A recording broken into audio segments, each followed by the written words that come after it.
Thank you, ladies and gentlemen. We'll be starting now with the first post-match press conference with the Canada coach, Kingsley Jones, and captain, Tyler Ardron. We'll open immediately for questions. Please raise your hand if you'd like to ask one.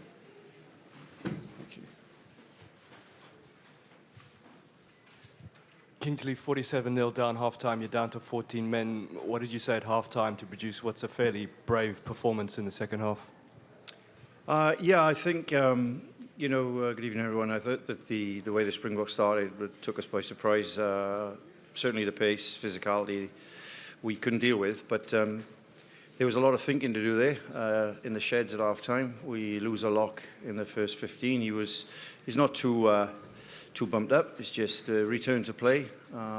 He's been out for 2 or 3 weeks, and we planned to give him about 25 minutes, and we just brought him off a bit earlier, so we had to change things a little bit there. And of course, the guy we planned to replace him with leaves the field, so there was a bit of chat. Myself, Tyler, DTH, and the coaches just put some things in place, and then we talked about the 40 minutes had gone. There wasn't a lot we could do about that 40 minutes right now. The only thing is we could change the second 40 minutes. We could actually go out and see how we do in the second 40 minutes and take each moment as it came. I thought the boys fought admirably with 14 players, as you said, in the second half, and strategically some smart things as well.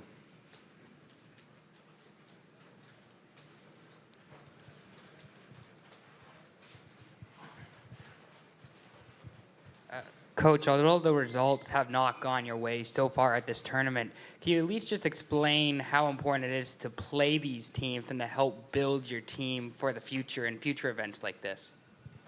Yeah, I think the biggest thing for Rugby Canada and other teams of Tier 2 is that it's a shop window. And we have a big audience. The support tonight was incredible. And, families, there's a strong rugby community in Canada. There are rugby players there, but we need a pathway for those players. And this shop window will encourage young Canadian players to continue and aspire to be the next Tyler Ardrons, etc. And that's critical for us. We've earned the right to be in the competition. Playing against 2 top teams in the world in 6 days is a challenge, but it's one that the players really relished. They waited for the last 10 months for the opportunity. We just got to learn to start better against them, but that takes a while and it takes experience.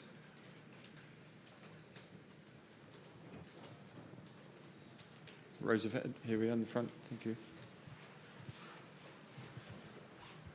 Any issues with the red, coach? I mean, this World Cup has really been characterized by a lot of red cards for similar things, shoulder to head. Any issues in how you would approach this issue as a coach?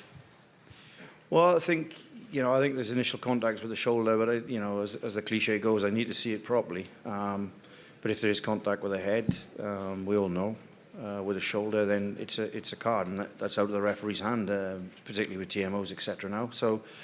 It is what it is, and when you're sat in the heat of the moment there, you've just got to strategically think quickly. How are we going to change things? Our line out, the line of defence. What's going to happen at scrum? So it was a challenging 40 minutes having that happened, but we'll see what comes next with that. But there's a lot of talk about collisions, and that's a manageable one. Entry into ruck.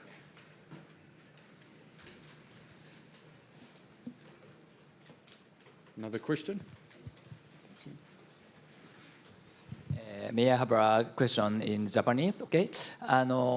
最後の試合がナミビアとの試合が最後に組まれております13日ですけども、で初勝利をかけた両試合になると思うんですが、台風で中止になる可能性があって、でその場合は引き分けで勝ち点が2ずつ分けられるということになってるんですけども、そのことについて監督どのように思われます？コメントいただけますか？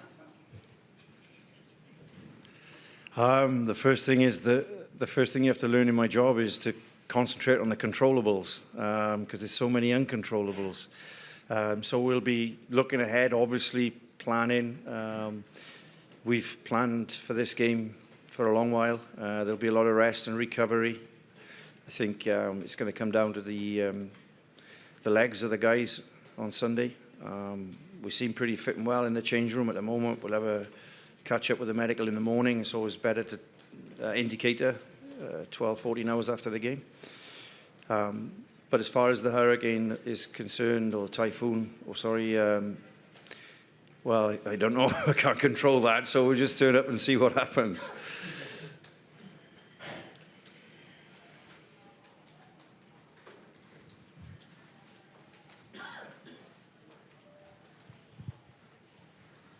監督にお聞きします。開幕から中5日と厳しい日程で、次ナミビア戦もまた中4日で結構、厳しい日程でお困りだと思うんですけれど、どういった影響がありそうですか？教えてください。That's a very, very good question. It did cross my mind at halftime if it was on their minds, but only they can tell me that. I think for us, we move on from tonight quickly is the biggest thing, and we're fresh and ready to go Sunday. Namibia had a tough game just 48 hours ago.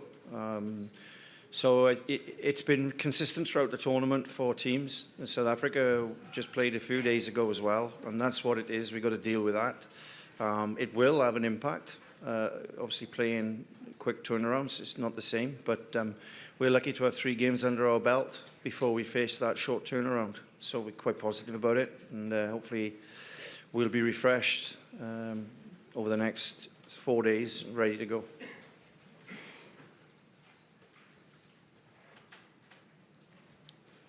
Question over here, and then up the front.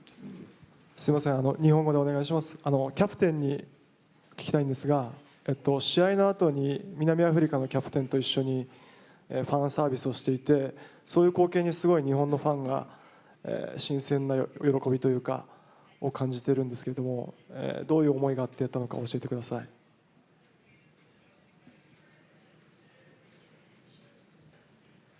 Yeah, we were just looking to find some friends and family, and just decided that we'd walk the same way and have a chat, and we just caught up. We haven't played each other for almost 2 years, so it's been a while, and we've got each other on the schedule this coming season. So obviously we both have some more pressing issues in the nearer future, but yeah, we just chatted about the next time we'd see each other, and hopefully we can go to battle again and share a good experience after as we did today. So yeah, just a friendly catch up.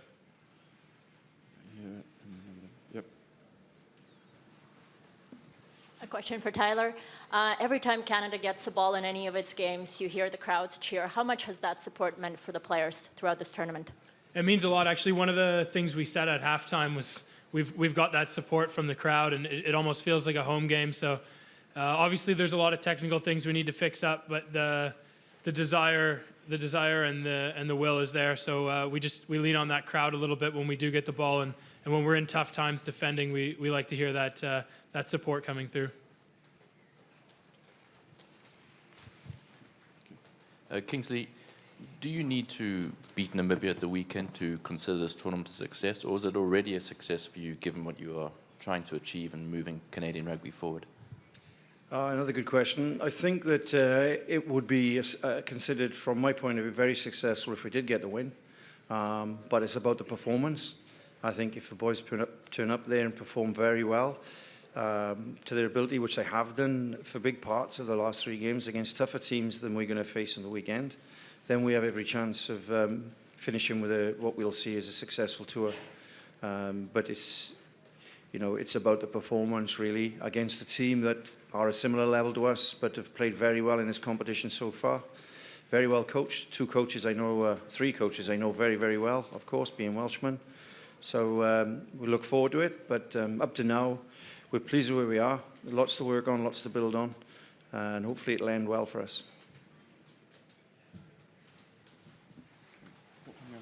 Kingsley, you're 47-0 down at half-time, and those of us in Europe are very familiar. You've 3 absolutely world-class players in that team. So you've got to get more world-class players. What have the 6 Nations got to do for you, or what have World Rugby got to do for you? Well, I think you're right. There's players out there that have stood head and shoulders and stood alongside some of the best players in the world at the club level. What's broken here is the pathway. There's a domestic game in Canada until recently is amateur. We got the Toronto Arrows now taking part in the MLR.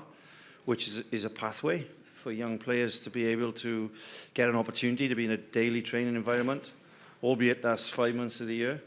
And of course, as I said in a couple of these conferences before, it's becoming more and more difficult for our players to get the opportunities down to quota, Welsh qualified, English qualified, whichever country it is.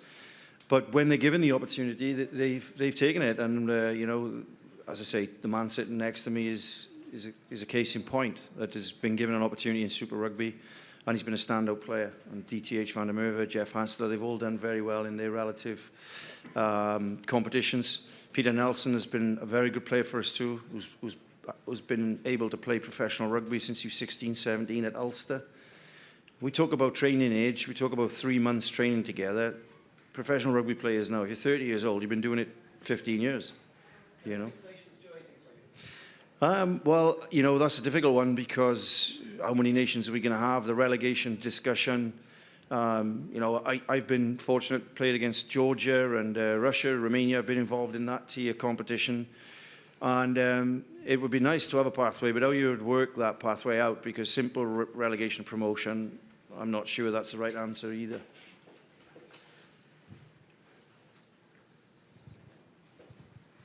キャプテンに伺います。次のナミビアとの試合で勝利を挙げることがカナダのラグビー界にとってどのような意味を持つのか教えてください。